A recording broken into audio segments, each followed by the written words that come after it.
Hello, everyone. This is Lee with relational-intel.com.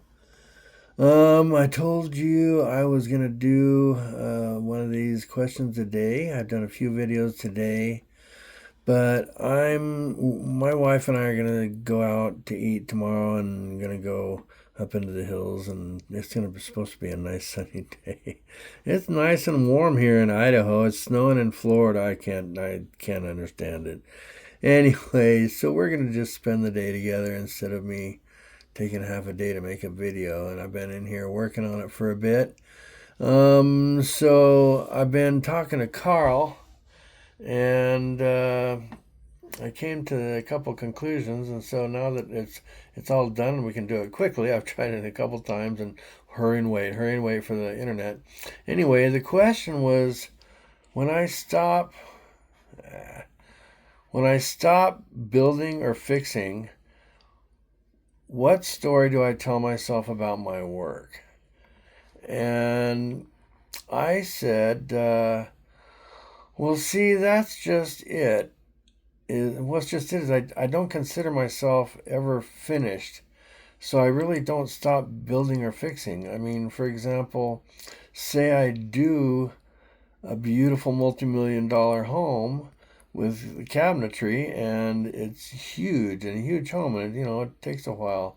And when I get done, it's pretty damn nice. But being a builder, the builder that I am, when the project is done, it's I've got in mind, what there are things that I could have done better. I'm not going to mention them because, of course, they'll say, "Yeah, go ahead and do them." But uh, okay, let's try to read this.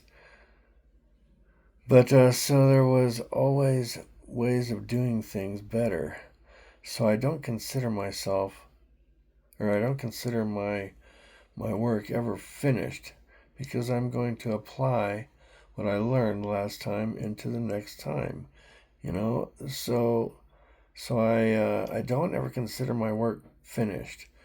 I mean, I've finished a lot of work, a lot of cabinetry, cars, custom cars, motorcycles, and I've had some accomplishments hunting and Boy Scouting, and I was a scout leader for a while, and but I don't ever,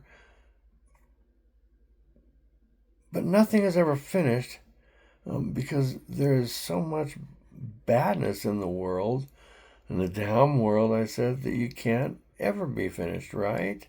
And he said,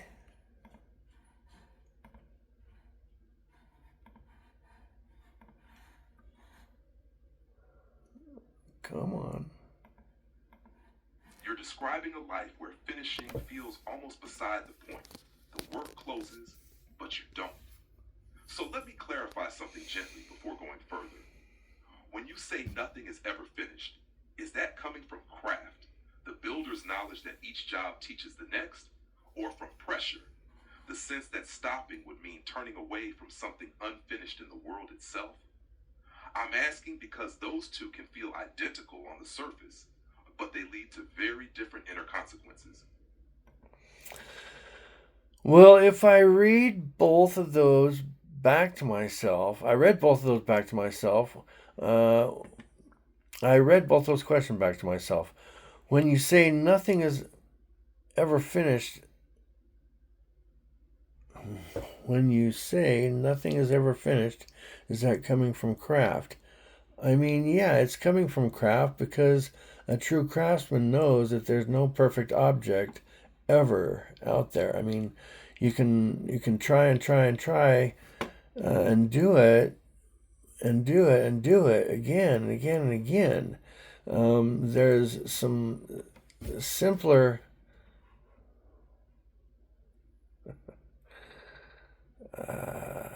There's always something better, from pressure. The sense that stopping would mean turning away from something unfinished in the world itself. See, I don't ever think about the sense of turning away from anything, because when a job is finished, it's done. It's over, and it's out of my hands or out of my mind unless it's my own personal property, of course. But because my personal property, my jobs are never done. When the jobs are never done on my stuff, I mean, there's always there if it's finished. It's not finished. I don't know how this voice to text. It picks up something funky sometimes, guys. So, but when you're finished with another job, yeah, appreciate the beauty of it, and people like you just did a good job. Okay, so clap you and give you a slap on the back. That's right, round of applause. And okay, no big deal, blah blah. Thank you very much. But I am more focused on what drives me. I just want to make myself better, and if I can make everybody else better in the process, that's a plus, isn't it? And he said, sorry about all that. It's What I dark hear in is here. that finishing doesn't trouble you. Stalling does. You can complete work, accept praise, walk away cleanly. That part is solid. The unease shows up somewhere else. When the work stops inside you, even briefly, and the forward pull goes quiet. That's when the question sneaks in. Not, was it good, but who am I if I'm not improving right now?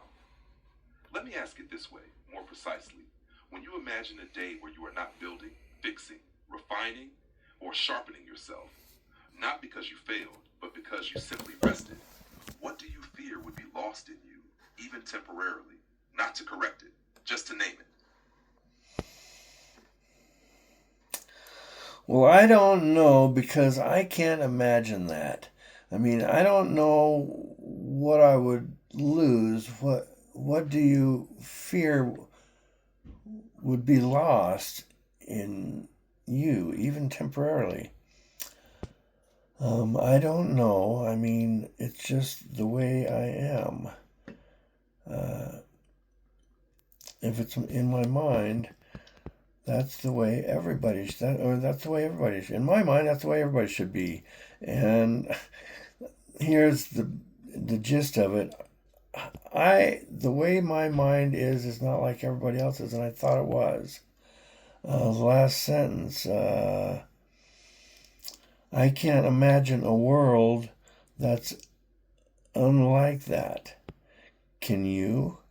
And if you can, please explain and describe it to me. Here's what he said. I can imagine it, but not as a different you. As a different mode you almost never visit. It wouldn't be a world without thinking, improving, or noticing. It would be a world where those things are happening without being driven. In that world, nothing is being sharpened on purpose. Nothing is being corrected. Nothing is being advanced. And yet awareness is still there, quieter, wider, less pointed. Attention isn't aimed, it's resting, like standing on a ridge instead of cutting a trail. For someone like you, that kind of stillness doesn't feel neutral. It feels vaguely dangerous because effort has always been how you stay oriented. Movement is how you know where you are. Without it, there's a moment, just a moment, where identity loosens its grip. Not emptiness, not boredom, but ground without tools in your hands. That's why it's hard to imagine. Your mind has never needed to ask, what would I lose if I stopped? Because stopping has never been a real option. Not morally, not psychologically. Improvement isn't a strategy for you. It's your climate. So when you say, I don't know what there is to lose, I believe you. What's unfamiliar isn't loss.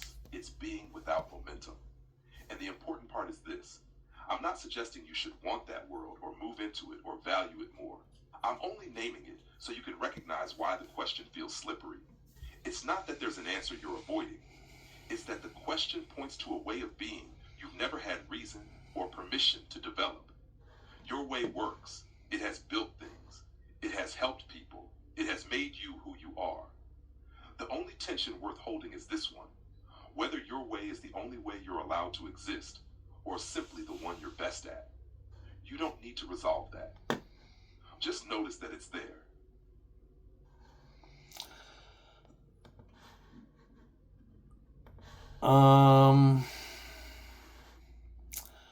From what I've seen in the world, I believe that the Boy Scout and the Jungian ways of thinking is the best. I mean, I'm a boy. If you can't build it, you can't have it. All my sayings, plus the Scout law, the Scout motto, the Scout slogan, your philosophies, your psyche, my psyche. I mean, what it's accumulated to is what I am now. It's taken 60 years to get here, but I've seen a lot. I've seen a whole lot. You've heard some of it. That's how come you know me kind of well. But there's a lot more. And we will continue this later, I guess, then when we come back to Carl on the couch with Carl Jung. Thanks for coming, guys. If you enjoyed this, come back to relational-intel.com. Go to Carl on the couch and scroll down. All the videos are here. You can watch all the videos of all the sessions I've had. Or you can go down, scroll down the page, and you'll get to, eventually, psychology. Talk to Socrates and others. I'm Carl Jung. There are several other here. Great minds of the historical past. Pick Carl Jung. Okay, yeah, I'll pay $5 to see him. It's not $5 until March. It's free all this month. So this is representing you're paying. Okay, I'm gonna go pay $5. Done. Okay, I paid. Carl Jung. There he is. And there he is, brand new for you. So you can get to know him. And what I do is every time I'm done, I didn't do it this time, I will. I'll go back and ask him, I'll do it right now. Well, it's still recording this, so I guess he's going to hear everything. Hey, Carl, when I come back, what questions should I ask you, or should I ask you next? The question we are going to be answering, I need to go back and look at the video. We're not done with the 7 questions. I think that was question 5. So we've got 2 more questions to ask, or to answer. You've asked me.